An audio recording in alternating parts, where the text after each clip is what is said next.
오늘 설교는 사랑으로 소문난 사람인데 설교를 여러분에게 전하면서 하나님께서 저에게 주신 질문 딱 한 가지 있었습니다. 너는? 그럼 너는? 이 질문 앞에 제가 여러분들에게 솔직하게 쓰려고 합니다. 하나님께서 우리에게 보여주신 것은 단 하나이거든요.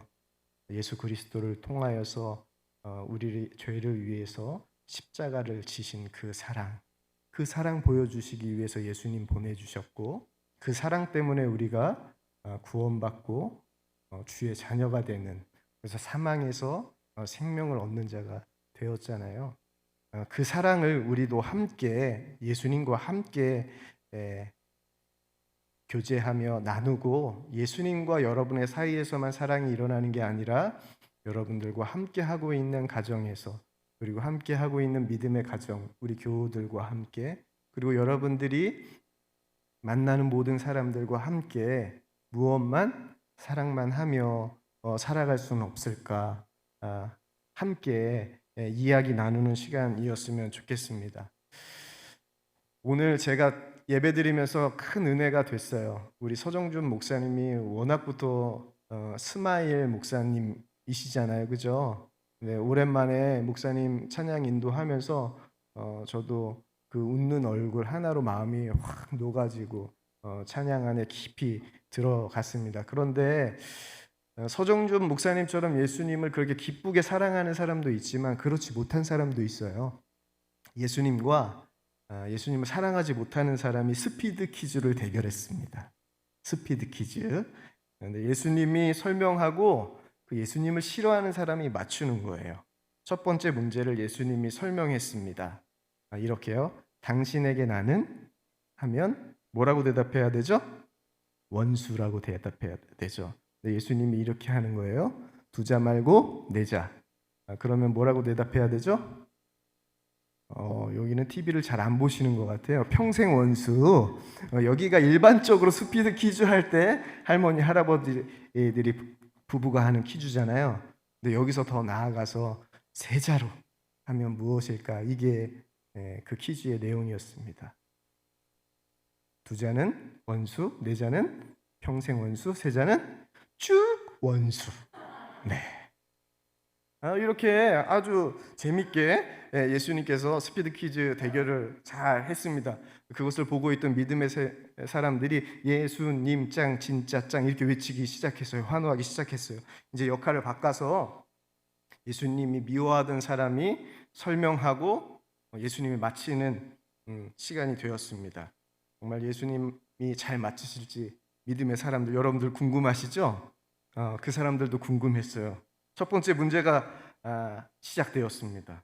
이 사람 설명하기가 너무 쉽다라는 표정으로 자신만만해 했습니다. 왜냐하면 자신이 첫 번째 풀었던 문제와 질문이 똑같았기 때문에 그래요.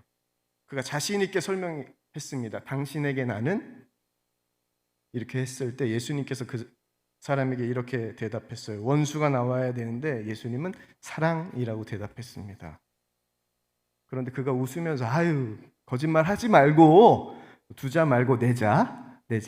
그럼 뭐죠? 평생 사랑. 네. 그 네 자 말고 세 자. 그럼 세 자. 그럼 뭐죠? 쭉 사랑. 아주 훌륭합니다. 여기까지 문제라고 하면 쉬운 문제죠. 근데 한 가지 문제가 더 있었어요. 이 사람이 화를 내면서 사랑 말고 내가 이렇게 당신한테 화내고 미워하는데 나 같은 사람이 어떠냐고요? 세자로. 그래도 예수님이 조금 눈치 보기 시작했습니다. 눈치 보더니 조심스럽게 내 사랑? 이렇게 대답하시는 거예요. 오늘 말씀을 토대로 해서 그리스도인이 어떤 사람인지 정의하고 한다면 오늘 말씀 여러분들 대부분 다 아시는 말씀이시죠? 고린도전서 13장 13절 말씀은 그런즉 믿음, 소망, 사랑 이 세 가지는 항상 있을 것인데 그 중에 제일은 무엇이라? 사랑이라. 이 말씀을 토대로 그리스도인이 어떤 사람이냐라고 한마디로 표현하자면 사랑을 제일로 여기는 사람이 바로 그리스도인이죠. 그리고 사랑을 제일로 여기는 사람들이 모인 곳, 그곳이 어디예요? 바로 그곳이 교회이죠. 그렇게 사랑으로 우리가 사랑을 제일로 여기며 살아간다면 그 사람은 어떤 사람 될까요? 바로 그 사람이 사랑으로 소문난 사람입니다. 그럼 여러분에게 질문 하나 할게요. 여러분은 사랑으로 소문나셨습니까? 쑥스러워서 말 못하시겠죠? 네, 이렇게 물어보면 대부분 쑥스러워서 대답을 못하시더라고요. 옆 사람 한번 보겠습니다. 네, 그래도 대답을 못해요. 옆 사람 봐도 쑥스러워서. 근데 우리에게 너무 중요한 것, 사랑을 제일로 여기는 마음이 나에게 있는가에 대한 마음이 오늘 이 시간 여러분들에게 분명히 점검되고 하나님 앞에 고백되는 시간 되길 이 시간 간절히 축복합니다. 저희 아들, 딸을 제가 자주 부르거든요. 그럼 아들, 딸을 부르면요, 저희 아이들이 먼저 저한테 이렇게 얘기해요. 사랑해 라고 대답합니다. 왜 그런 줄 알아요? 제가 맨날 아들, 딸 부르면 하는 말이 뭐예요? 사랑해기 때문에 이제 지겹다는 거예요. 먼저 그만 좀 하라고 자기들이 먼저 사랑해라고 외칩니다. 그럼 아이들이 기분이 안 좋을 때가 있어요. 그럼 아이들에게 찾아갑니다. 그러면 저희 아들 또 부르거든요. 저희 아들이 도원이고 저희 딸이 서원인데 도원아 서원아 부르면 이렇게 얘기해요. 기도해. 좀 비슷한가 봐요. 그러면은 제가 아유 아닌데 하면서 이렇게 얘기해요. 주님과 동행해 이렇게 얘기합니다.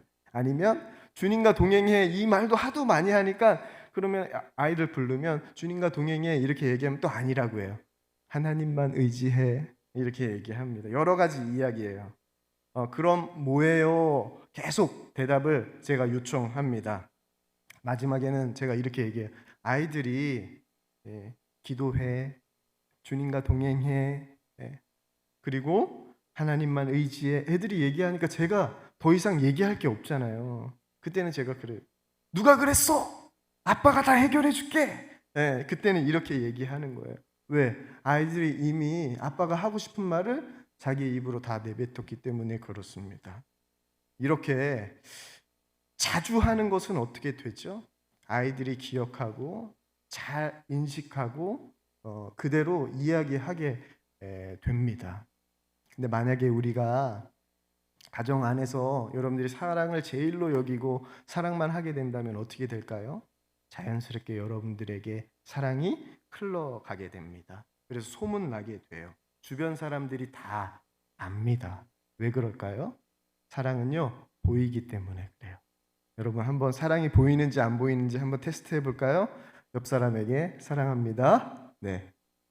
네. 주 안에서 사랑하는 거 여기 주 안에 있는 교회죠. 사랑합니다. 네. 잘 안 보이는 사람들이 있는 것 같아요. 그죠? 네. 크게 한번 해볼까요? 사랑합니다. 네. 제가 선한목자교회도 이렇게 안 했는데 주 안에 있는 교회 오니까 기분이 좋아서 이렇게 행동이 나오네요. 네. 사랑은 보여요. 그래서 요한복음 13장 35절 말씀 보면 사랑을 보이는 것을 이렇게 표현했거든요. 우리 한 목소리로 읽어볼까요? 시작. 너희가 서로 사랑하면 이로써 모든 사람이 너희가 내 제자인 줄 알리라. 어떻게 해요? 너희가 서로 사랑하면 모든 사람들이 알게 된대요. 여러분들이 누구라고 알게 돼요? 예수님의 제자라는 것을 알게 된다는 거예요. 이렇게 사랑이요 보여져.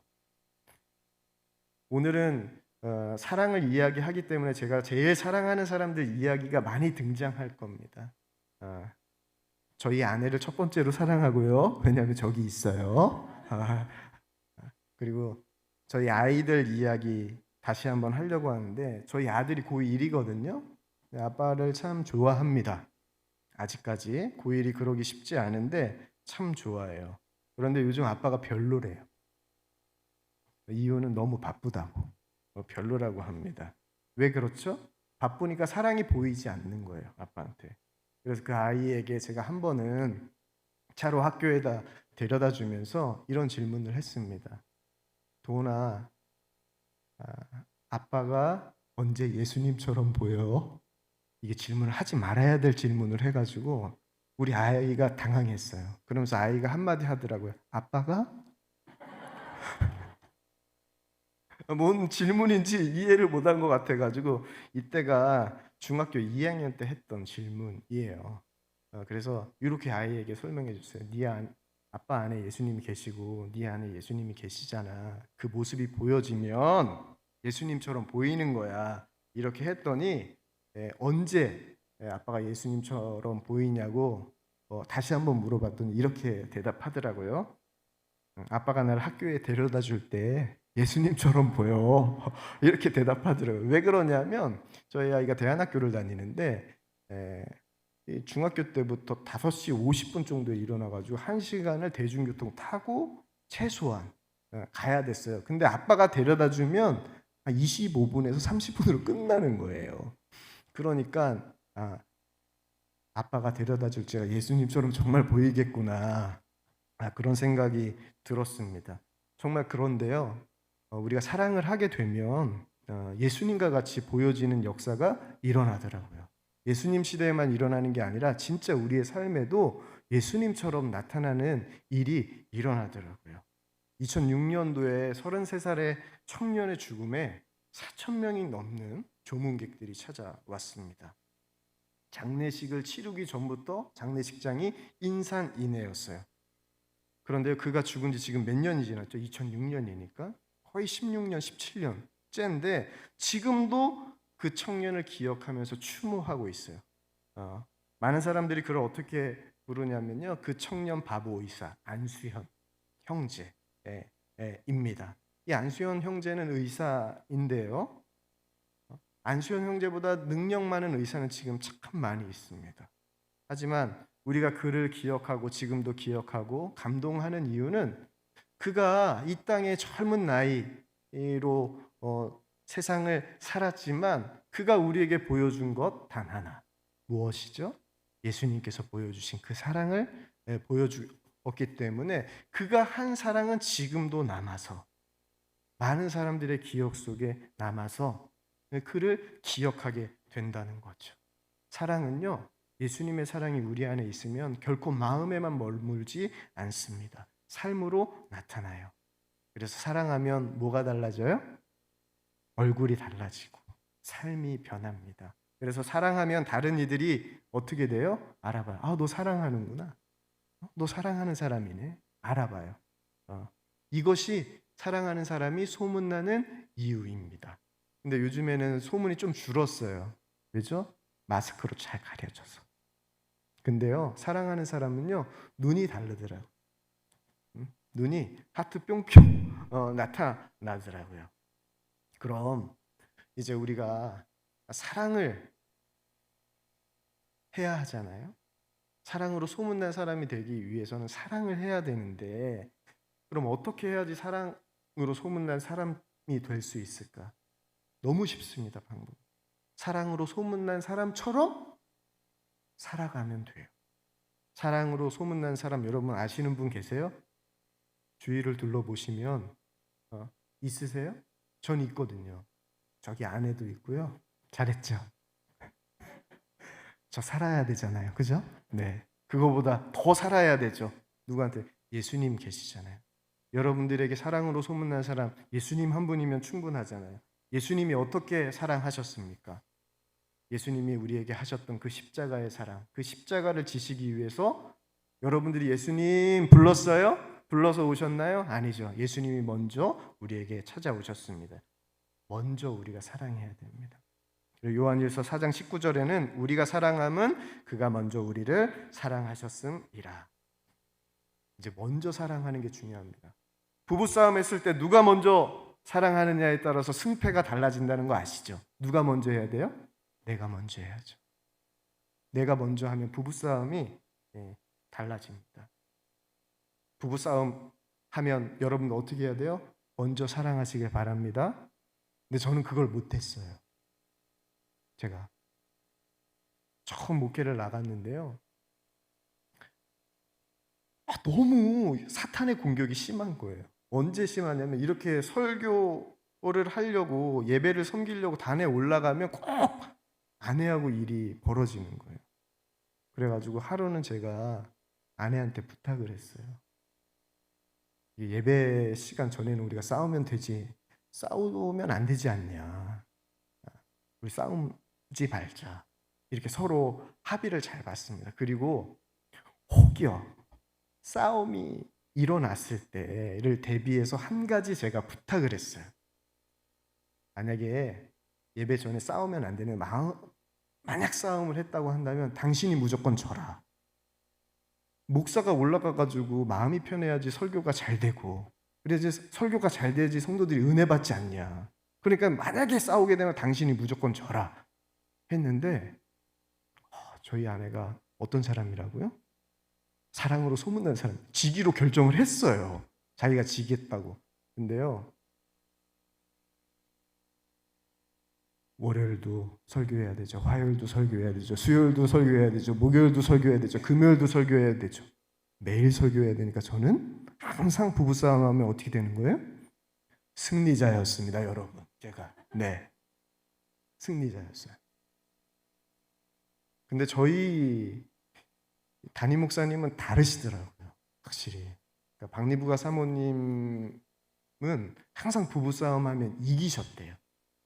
왜 그러냐면 이제 박리부가 사모님 두 분이 조금 다투시고 나오면 항상 기다린대요. 팔짱을 끼고 예배 시간이 되기만을 기다리고.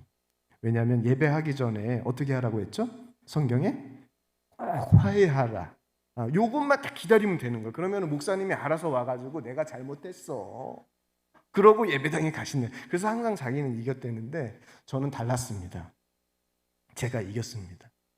이게 사랑이 뭔지 몰랐던 거예요. 제가 이렇게 먼저 사랑해야 된다는 십자가의 사랑을 알았지만 그 십자가의 사랑이 저에게는 진짜 사랑이 아니라 그냥 교리적인 그런 사랑이었던 것 같아요. 여러분, 관계가 틀어졌을 때 어떻게 해야 됩니까?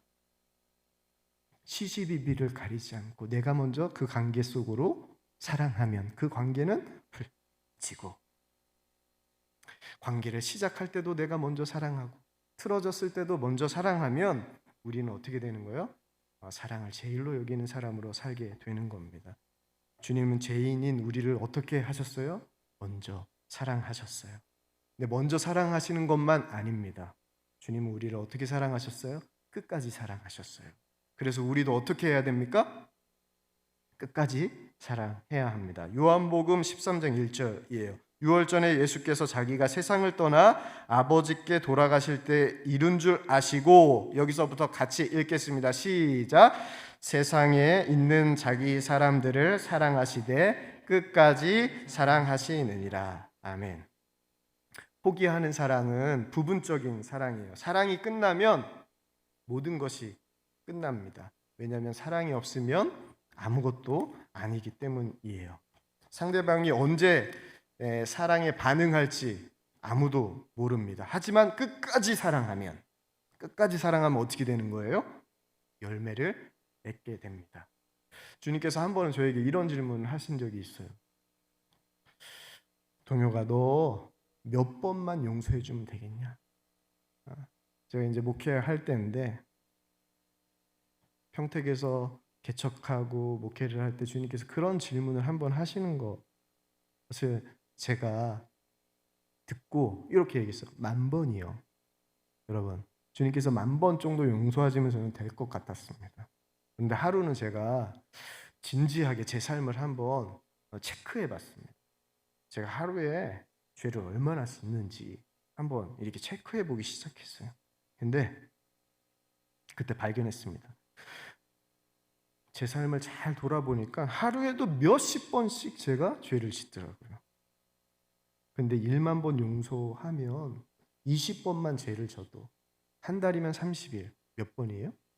600번. 600번이에요.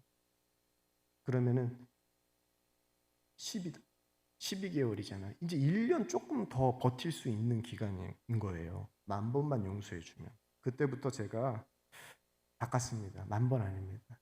끝까지 용서해 주세요로 바꿨습니다. 저희 집 가운이 있거든요. 가운이 있는데 그 가운을 이렇게 이야기했습니다. 한번 옆 사람과 다시 한번 우리가 인사해 보겠는데 이렇게 인사하겠습니다. 우리가 오늘 뭐 하려고 모인 거죠? 사랑하려고 했으니까 인사하겠습니다. 옆 사람과 인사하겠습니다. 사랑합니다. 네, 또 한 번 인사하겠습니다. 다시 인사하겠습니다. 뻥이에요. 네, 사랑을 해야 되는데 사랑에 가장 필요한 게 있습니다. 그게 뭐예요? 진실이 필요해요. 그래서 저희 집 가훈이 진실하게 사랑하세요. 근데요, 제가 바꿨어요. 어떻게 바꿨을까요? 오늘 말씀 끝까지 진실하게 사랑하자. 사랑에는 두 가지가 꼭 필요하더라고요. 진실하게 사랑하는 거 필요하고요. 끝까지 사랑하는 게 필요하더라고요. 그래서 오늘 십자가의 사랑에 제가 통과하고 난 이후에 진실하게 사랑하는 것은 한 번만 해도 진실하게 사랑하는 거거든요. 근데 한 번만 진실하게 사랑하는 것은 한 번만 소용이 있더라. 여러분의 인생에 한 번만 소용이 있으면 되겠습니까? 그럼 두 번만 소용이 있으면 되겠습니까? 세 번만 소용이 있으면 되겠어요? 여러분 끝까지 소용이 있는 사람 하나님 앞에 쓰임 받으시길 축복합니다. 그러기 위해서 여러분들도 가온을 결정하십시오. 어떻게 해요? 끝까지 진실하게 사랑하자. 네, 사랑하자. 한 목사님이 구역 예배를 드리고 가던 중에 큰 사고를 당했습니다. 그리고 그 사고로 이제 장애를 앓게 되는 것까지 사고가 일어났어요. 이제 차가운지 뜨거운지 감각이 없어지고 아픈지 안 아픈지 감각이 없을 정도였습니다. 근데 가해자 차량을 보니까 무보험 차량이었습니다. 근데 가해자가 운전면허를 딴 지는 3개월 됐고 이제 건재사에 처음으로 취업을 했는데 1개월밖에 안 된 거예요. 근데 가정 형편도 어려웠고 결혼도 못하고 동거하면서 가정의 아내와 아이들을 양육하는 사람이었습니다. 보니까 딱 치료비와 보상비를 받기에는 어려운 형편이었어요. 근데 그 당시에 무면허가 무보험 차량이 사고를 내면 중상을 내면 구속 수사를 하는 것이 원칙이었다고 합니다. 그런데 그때 예수님이 이 목사님에게 물으시는 거예요.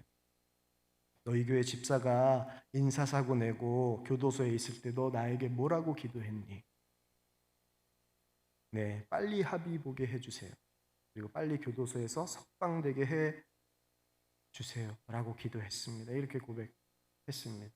그때 예수님께서 그 목사님이 한 번 더 질문했고, 그렇다면 너는 가해자 운전자 구속시킬 거니? 라는 질문을 하셨대요. 그때 목사님이 이렇게 대답하셨답니다. 아닙니다. 구속시키지 않겠습니다. 그리고 병실에 찾아온 형사에게 그 가해자 구속시키지 않겠다고 말씀하셨어요. 근데 이런 목사님의 태도에 성도들이 답답했는지 교회를 한두 사람씩 떠나기 시작했습니다. 불구된 몸으로 처량하게 병원에 누워있는 것도 마음이 아팠는데 이 목사님이 교인들을 떠나는 소식을 병원에서 듣는데 너무 마음이 아프셨다고 해요. 그래서 하루는 이제 구속 수사는 하지 않고 이제 치료가 다 되어 가는 즈음에 이제 합의를 봐야 되는데 회계 집사님에게 목사님께서 합의를 보면서 이렇게 말씀하셨다고 해요. 집사님, 돈은 얼마를 그분이 갖고 오시던지 합의해주고 오세요라고 이야기합니다. 그러면서 그 집사님도 목사님 말씀에 순종해서 다녀오겠다고 하고 가요. 근데 출발한 지 얼마 지나지 않아서 그 가해자를 만났는데 그 집사님 목사님에게 전화한 거예요. 그러면서 그 집사님이 이렇게 이야기하시는 겁니다. 목사님 해도 너무하네요. 세상에 돈 700만 원 갖고 합의 보러 왔네요. 이것은 한 달 병원비도 안 되는 돈입니다. 라고 이야기하는 겁니다. 그때 목사님이 그 집사님이 이야기를 들으시고도 집사님 합의해주고 오세요. 그때 이 집사님 목사님께 이렇게 얘기했대요. 목사님 이 돈 받고 합의해주면 병신 소리 듣기 딱 좋습니다. 집사님 뭔가 아직 모르시고 계시는 것 같은데요. 목사님 뭔데요? 나 이미 병신 됐잖아요. 그러면서 그 집사님이 목사님 너무 죄송합니다. 너무 마음이 아파서 라고 대답했을 때 목사님 괜찮습니다. 제 몸은 하나님이 알아서 하실 것이고 모든 것 하나님께 맡기고 합의해주고 오세요 라고 목사님이 하셔서 그 집사님이 합의를 보고 병원비 계산했는데 딱 350만 원이 남으셨대요. 반 정도. 그러면서 이 목사님, 주님 350만이 제 몸값입니다. 이런 돈 제가 어떻게 쓸 수 있겠습니까? 만약 이 돈을 치료비로, 남은 치료비로 사용한다고 하면 돈 떨어지면 내 인생이 얼마나 서글프겠습니까? 만약 내 몸이 회복되지 않으면 이 돈이 내 대신 주의 일을 해야 하지 않겠습니까? 라는 마음이 드셔서 기도하시면서 본인이 받은 남은 합의금 350만 원을 어린이 선교원에 전액 헌금하셨다는 이야기를 제가 바른 믿음, 다른 믿음 백동조 목사님이 쓴 책에서 그 목사님의 이야기를 듣고 참 감동을 받았습니다. 이 목사님이 목포 사랑의 교회 백동조 목사님 이야기입니다. 어떻게 그런 일들을 할 수 있죠?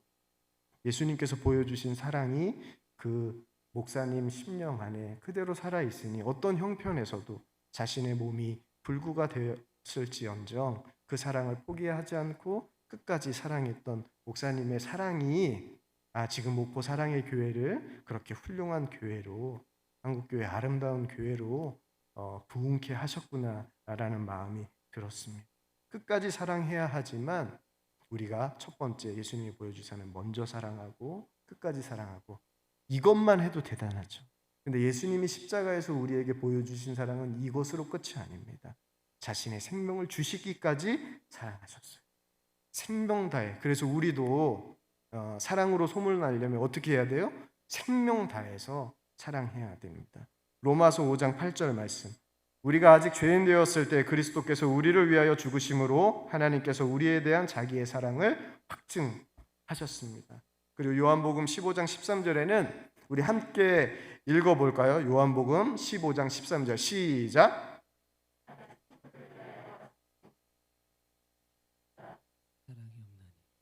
아멘. 자기 목숨을 버리면 이보다 큰 사랑이 없다라고 했어요. 우리 한 구절만 더 읽어볼 텐데요. 데살로니가 전서 2장 8절 말씀입니다. 시작. 우리가 이같이 너희를 사모하여 하나님의 복음뿐 아니라 우리의 목숨까지도 너희에게 주기를 기뻐함은 너희가 우리의 사랑하는 자 됨이라. 아멘. 사랑은요 정말 강력한 힘이 있습니다.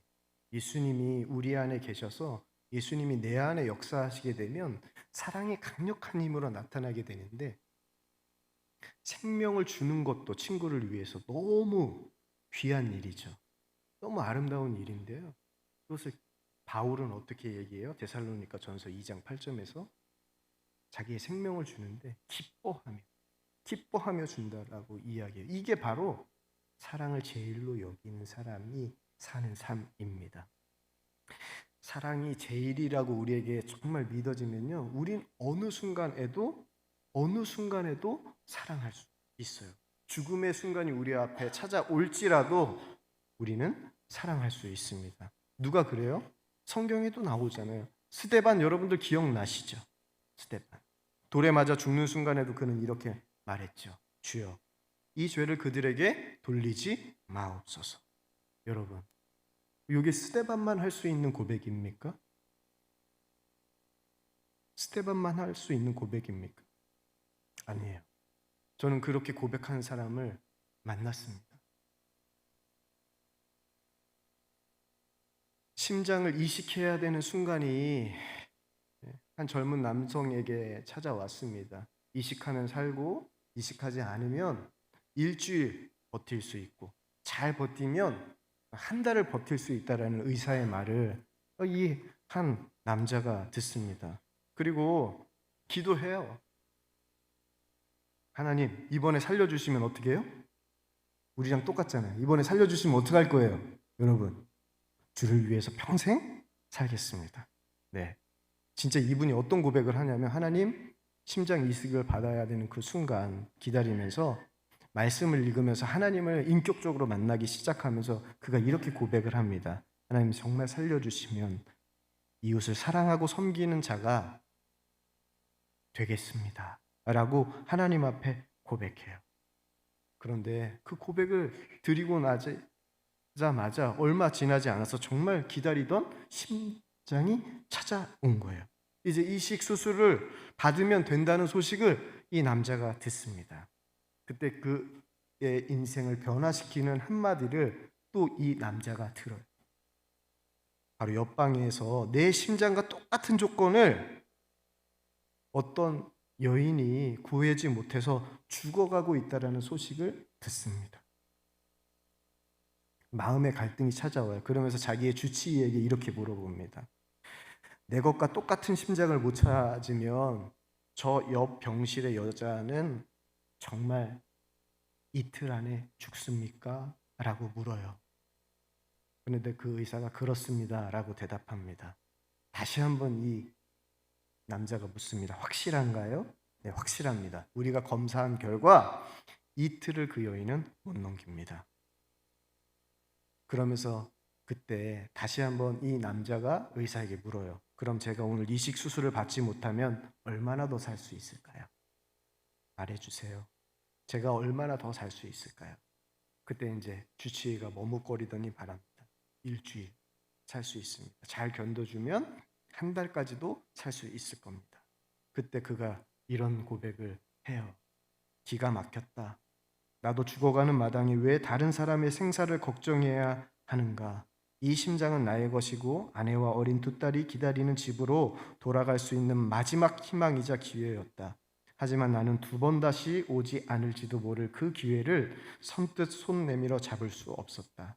나보다 더 급하게 그 심장이 필요한 사람을 모른 척해도 될까? 내 이웃을 내 몸과 같이 사랑하겠노라고 했던 나의 다짐은 지금 이 상황과는 상관이 없다고 믿어도 되는 것일까? 그때 마음속으로 이런 소리가 주님의 음소가 들렸다고 해요. 죽어가는 저 여인에게 내 심장이 필요하다. 그렇게 그는 믿음으로 박사에게 이렇게 얘기해요. 그녀에게 이 심장을 주십시오. 박사는 주치의는 만료했지만 팀은 심장을 양보했어요. 그날부터 양보하고 난 이후부터 일주일 만에 이 남자는 혼수 상태에 빠집니다. 근데 의료진들이 어떻게든 이 남자를 살리려고 애를 써요. 그런데 병원에서 이상한 일이 벌어졌습니다. 죽음을 눈앞에 둔 환자가 다른 사람에게 심장을 양보했다는 이야기가 병원에 소문이 난 거예요. 그래서 그 이야기를 듣고 감동받은 간호사와 직원들이 변하기 시작했어요. 신앙의 유무와 상관없이 모든 병원의 의료인들이, 병원의 직원들이 이 남자를 위해서 기도해 주었다고 합니다. 근데 그 기도의 응답이었을까요? 정말 기적적으로 한 달 뒤에 심장이 나타났고 이식 수술도 잘 끝나는 은혜를 누려서 지금도 그분이 살아 계세요. 그분이 팀 하스라는 하영록 목사님 이야기인데요. 당시에 그의 주치의가 아이젠 박사, 유대인이었다고 합니다. 회당에 나가지도 않고 오직 과학과 의학만 신봉하는 냉철한 이성을 가진 의사였습니다. 그런 그가 수술 후 팀이 의식을 차렸을 때 이렇게 고백했다고 해요. 내가 당신 때문에 평생 하지 않던 일을 했다는 것 알아요? 그래서 그 팀이 이렇게 물어봤습니다. 뭘 하셨는데요? 처음으로 기도를 했습니다. 그것도 날마다 제발 팀 하스라는 이 남자를 살려달라. 제가 그렇게 기도했습니다. 사랑이 이렇습니다. 죽어가는 한 남자를 살리는 게 바로, 한 사람을 변화시키는 게 바로 사랑이에요. 누구도 녹일 수 없었던 냉철한 이성을 녹일 수 있었던 건 뭐죠? 다른 사람에게 자신의 생명을 양보한 그 사랑이었어요. 사랑이 제일이라고 믿는 사람은 죽음의 순간에서도 어떻게 합니까? 사랑해요. 스테반만 사랑이 하는 게 아니라 사랑을 제일로 여기고 믿고 살아가는 사람은 설령 자기가 죽음의 눈앞에 있을지라도 그 사랑을 하게 됩니다. 이 사건이 그의 인생의 분기점이 되어서요, 이 티마스가 건강을 찾은 후 창업을 하게 됩니다. 그래서 회사의 목적을 다음과 같이 세웠어요. 우리는 이웃을 돕기 위해 존재한 자. 이게 사명이에요. 사명. 회사의 목적이었습니다. 이 티마스는 하나님 앞에 서원한 것을요, 이벤트로 여기지 않았어요. 그는 심장 주는 것을 시작으로 자신의 삶을 이웃 사랑하는 데 헌신했습니다. 그 티마스라는 사람이 세운, 이 하영록 목사님이 세운 회사가 이제 20년 만에 미국 동부 지역 청년들이 일하고 싶은 10대 기업으로 성장하는 일도 하나님께서 허락하셨어요. 사랑이 제일이라고 믿는 사람들, 그것을 소망하는 사람들에게 사랑은요, 진짜 삶이 됩니다. 그냥 마음에 머물러 있는 것이 아니라 우리의 삶이 돼요. 사랑, 삶이 되면 우리는 이렇게 고백하게 되죠. 나는 사랑하기 위해 존재한다. 우리 함께 따라할까요? 시작. 나는 사랑하기 위해 존재한다. 다시 한번 해볼까요? 나는 사랑하기 위해 존재한다. 그렇게 예수님께서 여러분들을 구원하셨고 창조하셨어요.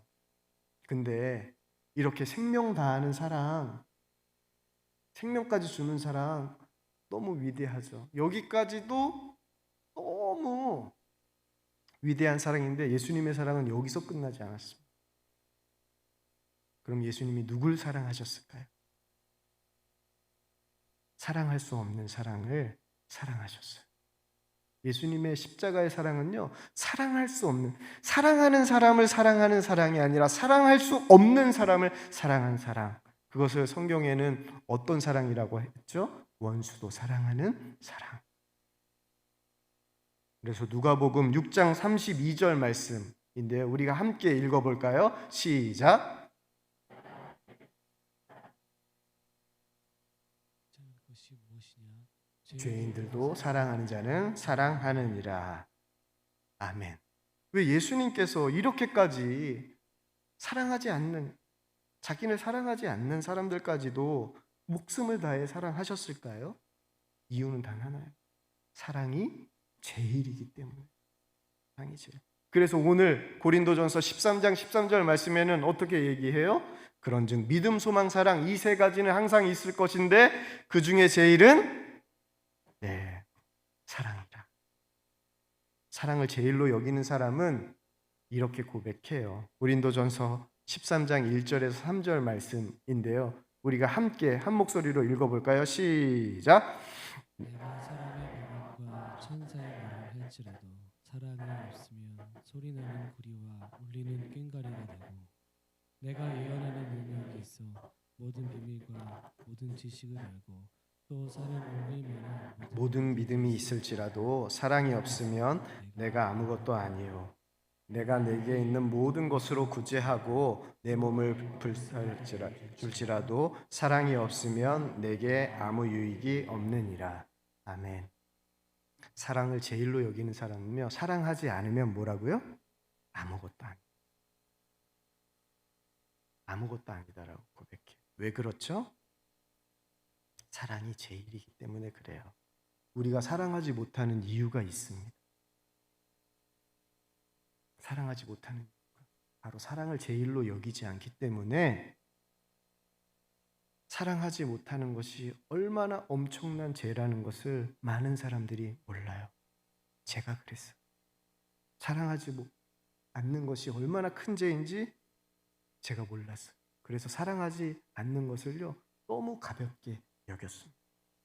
근데 사랑하는 것에 목숨을 거는 분들 찾기 어렵죠. 사랑하면 다 좋은 것 알아요. 그래서 사랑하고 싶으시죠? 근데 삶을 보면 사랑을 선택하는 것이 아니라 사랑하지 않는 것을 선택할 때가 참 많아요. 원수 보면 어때요? 아, 사랑해야지. 걸리기만 해. 아주 그냥 사랑만 해야지. 이러는 게 아니라 원수를 보면 그냥 싫어요. 그냥 다가가기 싫고 말하기 싫고. 그래도 화내면 안 되잖아요. 그래서 얼굴을 돌리고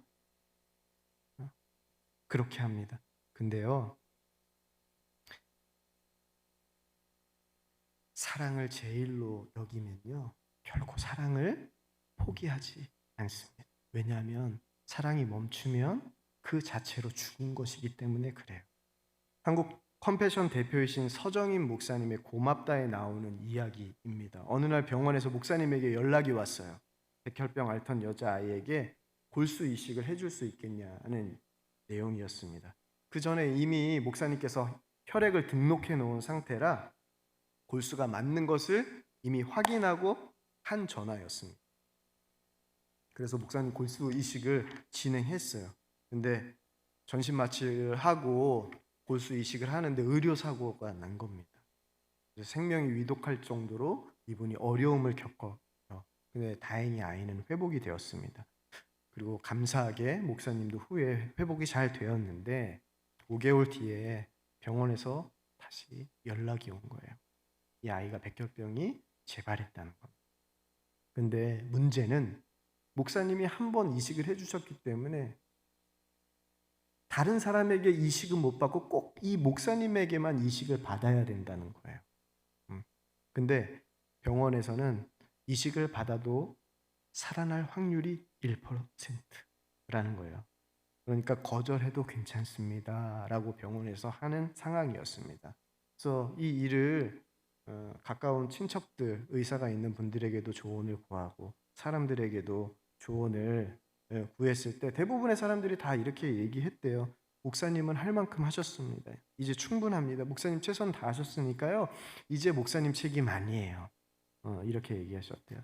그러다가 이분이 에콰도르에 비전 트립을 가게 됩니다. 거기서 한 장로님을 만나게 돼요. 어떻게 하면 좋을지 이 장로님에게 목사님이 물어보셨어요. 그때 장로님이 이렇게 대답하셨습니다. 아유, 그 정도 하셨으면 충분하네요. 이렇게 말씀하셔야 되는데 목사님 해드리세요. 이렇게 이 장로님이 말씀하시는 거예요. 그래서 목사님이 가슴이 철렁 내려앉았습니다. 아니, 장로님 제가 해야 하나요? 그렇게 이야기했을 때 장로님이 그 목사님에게 이렇게 대답하는 거예요. 저의 큰아이가 백혈병으로 세상을 떠났습니다. 그 아이의 부모 심정은 지금 말할 수 없이 힘들 겁니다. 목사님이 골수 이식을 해주면 살고 죽고를 떠나서 그 아이와 부모에게는 하나님의 사랑을 전할 수 있는 기회가 되지 않겠습니까? 라고 이 장로님이 목사님에게 이야기한 거예요. 그래서 목사님이 그 말을 듣고 호텔로 돌아와 기도하는데 하나님이 목사님에게 이렇게 말씀하시는 거예요. 만약 그 아이가 내 친딸이라면 너는 그 아이를 포기할 수 있겠니? 설령 1% 가능성밖에 없다고 해도 너는 포기하겠니? 이런 마음을 이 목사님에게 주셨다고 합니다. 근데 그 하나님의 음성이 내가 내 딸이라고 하면 내가 이럴 수 있나 하는 생각 중에 하나님이 또 목사님에게 말씀하시는 거예요. 그 아이가 바로 내 아이다. 그리고 목사님은 병원에 전화해서 본인이 골수 이식을 하겠다고 전화했습니다. 그리고 아이의 부모님께 편지를 썼어요. 편지를 쓴 목적은 아이의 부모님이 목사님이 훌륭해서 이렇게까지 희생적으로 사랑하시는구나 생각하실까봐 자신의 솔직한 심정을 그 부모에게 쓰셨어요. 그래서 제목이 이렇습니다. 부끄러운 목사. 너무 힘들고 하기 싫어서 안 해도 된다는 확인을 사람들에게 받았습니다. 그런데 마지막에 어느 장로님으로부터 해주라는 이야기를 듣고 기도하는데 하나님이 내 딸이라면 그렇게 했겠느냐고 말씀하셨습니다. 저는 그 말에 충격을 받았습니다. 하나님 그 아이는 내 것이라고 말씀하셨습니다. 그래서 할 수 없이 골수 이식 수술을 하려고 합니다. 라고 이렇게 자신의 솔직한 마음을 그 부모에게 썼습니다. 한국에 와서 수술을 준비하는데 그 어머니가 답장을 보내왔어요. 긴 편지였고 편지지마다 눈물 자국이었습니다. 그 편지 중에 한 부분입니다. 한 번도 아니고 2번이나 골수 이식 수술을 해주셔서 감사합니다. 딸애가 무균실에서 너무 고통스러워하고 있어서 감사의 편지를 쓸 겨를도 없었습니다. 저는 목사님이 얘기하시는 예수님이 누구신지는 모르지만 매달리겠습니다. 기도하겠습니다. 그 수술로요 아이가 살아났어요. 그리고 그 아이의 가족들이 모두 교회에 다니게 되었고, 아이의 아빠는 다른 아이에게 자신의 골수를 이식하게 해주는 그런 놀라운 일이 그 가정 가운데 일어났습니다. 사랑하는 성도 여러분, 사랑하지 않는 그리스도인은 죽은 그리스도인입니다. 문제는 그럼 우리가 어떻게 예수님처럼 사랑할 수 있겠냐는 거예요. 먼저 사랑하는 것, 끝까지 사랑하는 것, 생명 다해 사랑하는 것, 원수도 사랑하는 것. 이 사랑 어떻게 할 수 있을까요? 예수님이 우리 안에서 직접 역사하시면 우리는 그 사랑을 할 수 있습니다. 할렐루야! 이것이 바로 나는 죽고 예수로 사는 사람이에요. 예수님은 우리를 먼저 사랑하셨습니다. 우리는 뭐 하면 돼요? 정말 예수님 사랑하면 우리도 예수님처럼 그렇게 사랑하게 돼요. 우리가 진짜 예수님만 사랑하면 그 다음은 누가요? 예수님이 우리의 삶을 책임지세요. 그래서 요한복음 14장 15절에 이렇게 예수님이 말씀하십니다. 너희가 나를 사랑하면 나의 계명을 지키리라. 여러분, 사랑은요 감정으로 하는 것 아니고 사랑은요 믿음으로 하는 것입니다. 왜냐하면 제가 분명히 그것을 알았어요. 2016년도 여름에 제가 선한목자교회 사역을 하면서 단기 선교로 일본 선교를 팀원들과 함께 준비했습니다. 첫 번째 준비 모임을 하는데 팀장이 선교사님께 전화를 했더니 선교사님이 딱 한 가지만 부탁하셨다는 거예요. 이게 뭐냐면 일본을 사랑하는 마음만 가지고 오세요. 일본을 사랑하는 마음만 가지고 오라는 거예요. 근데 팀원들과 첫 번째 모임에 일본에 대한 자신의 마음을 좀 나눴습니다. 근데 놀라운 일이 벌어진 거예요. 팀원들이 저는 일본을 사랑하지 않습니다. 일본만 생각하면 치가 떨립니다. 저는 그 정도까지는 아닌데 미워하지는 않습니다. 보니까 제 마음도 별반 다르지 않더라고요. 어떻게 일본을 미워하지 않았을 뿐이지 사랑하지는 않더라고요. 근데 이게 모이게 하셔도 좀 일본을 사랑하는 사람들로 좀 모아 주셨으면 너무 좋은데 한결같이 참 이런 분들 모아 주셔서 어떻게 하나 저도 난감했습니다. 그래서 한 주간 기도하면서 하나님 일본을 사랑할 수 있게 해주세요라고 기도하는데 주님께서 제 마음에 이런 마음을 주시는 거예요. 너는 일본을 사랑할 수 있다는 거다. 너는 일본을 사랑할 수 있다는 거예요. 그러면서 말씀 하나를 주셨는데 베드로전서 1장 22절 말씀이에요. 너희가 진리를 순종함으로 너희 영혼을 깨끗하게 하여 거짓이 없이 형제를 사랑하기에 이르렀으니 마음으로 뜨겁게 서로 사랑하라. 저는 이 말씀을 받으면서 하나님께서 사랑은 결코 감정으로 하는 것이 아니다라는 것을 알게 하셨습니다. 느낌으로 하는 것이 아니라 진리를 순종하는 것이 사랑하는 것이다라는 것을 하나님께서 분명히 알게 주셨어요. 그러면서 주님께서 저에게 이렇게 얘기하는, 너 진리를 순종할 수 있니? 라고 저에게 물으시는 거예요. 아멘. 주님, 진리 순종할 수 있죠. 진리 순종할 수 있습니다. 그럼 너는 일본을 사랑할 수 있다는 것. 이 마음을 그때 준비팀과 함께 나눴어요. 우리는 일본을 사랑할 수 있다고 하셨습니다. 주님께서 그렇게 말씀하셨습니다. 진리에 순종하는 것이 바로 사랑하는 것이다 라고 주님께서 말씀하셨습니다. 하시면서 저에게 주님께서 질문하셨던 것을 그대로 팀원들에게 이야기했습니다. 오늘도 여러분들에게 그 질문을 드리고 싶어요. 여러분 진리를 순종할 수 있겠습니까? 여러분 진리에 순종할 수 있겠습니까? 아멘.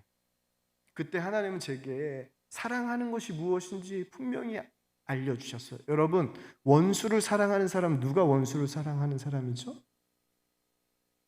원수를 사랑하는 말씀, 그 진리에 순종하는 사람만 원수를 사랑할 수 있는 거예요. 사랑의 마음이 풍성해서 사랑을 하는 것이 아니라 원수를 사랑하라는 하나님의 말씀에 순종하는 사람이 원수를 사랑하는 사람. 먼저 사랑할 수 있는 사람은요? 끝까지 사랑할 수 있는 사람은요? 자기의 생명을 내어주면서 사랑하는 사람은요? 바로 진리에 순종하는 사람이, 사랑을 제일로 여기며 그 사랑을 제일로 여기고 순종하는 사람이 바로 원수도 사랑할 수 있는 사람이라는 것을 제가 분명히 알았습니다. 여러분, 우리는 죽어도요, 여러분이 한 사랑은요, 영원히 남습니다. 미루면요, 기회는 사라져요. 제가 한 번은 한 집사님께서 찾아오셔서 자기 친구 어머니 좀 신방을 해달라는 거예요. 병원 신방을 해달라는 거예요. 근데 제가 저희 교구 식구들 챙기다 보니까 그분은 저희 교회 교인도 아니어서 미루었어요. 그런데 결국 그 친구 어머니가 돌아가셨다라는 소식을 제가 들었습니다. 근데 복음을 듣지 못하고 돌아가셨다라는 소식을 제가 들었어요. 그 소식을 듣고 제가 얼마나 죄송했던지 그 집사님에게 너무 죄송합니다. 근데 죄송할 일이 아니었어요. 회개할 일이었어요. 만약 그분이 그렇게 죽을 것을 제가 알았다고 한다면 제가 미뤘을까요? 그때 제가 주님께 회개가 터졌어요. 이 일을 계기로요, 저에게 하나님께서 주신 마음에서 교인이든지 우리 교인이든지 아니든지 임종 앞에 계신 분들, 병원에 있는 분들 나에게 요청한다면 그분 결코 외면하지 않겠습니다. 어느 순간에도 외면하지 않겠습니다. 왜냐하면 그분에게는 그때가 마지막으로 복음을 들을 수 있는 기회일 수 있기 때문이라는 것. 그래서 결코 미루지 않기로 결정했습니다. 사랑하는 성도 여러분, 결코 미루지 마십시오. 지금부터 사랑해야 합니다. 여러분들이 이 예배당에서부터 사랑해야 하고 여러분들이 이 예배당에 나가는 순간부터 사랑하십시오. 그러면 여러분들은 여러분 안에 역사하시는 예수님의 사랑 안에 정말 사랑을 제일로 여기는 자로, 사랑으로 소문난 삶을 살게 될 것입니다.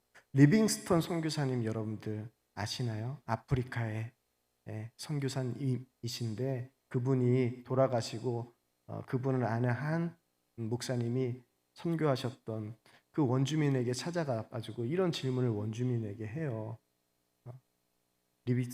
리빙스턴 선교사님이 가르치셨던 것 기억나는 게 있습니까? 라고 묻는데 이분이 나는 기억나는 게 하나도 없습니다 라고 대답하는 거예요. 그러면서 한 가지 이야기하더라고요.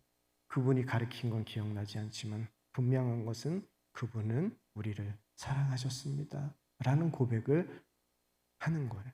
여러분, 제가 여러분에게 설교한 것은 다 기억 안 날 겁니다. 조금만 지나도 기억이 안 날 겁니다. 하지만 다른 건 몰라도 예수님께서 여러분을 사랑하셨다는 그 사랑만큼은 기억하십시오. 잊지 마십시오. 그럼 그 사랑이 여러분을 여러분의 삶에서 사랑만 하는 자로 살게 하실 겁니다. 사랑은 영원히 남아요.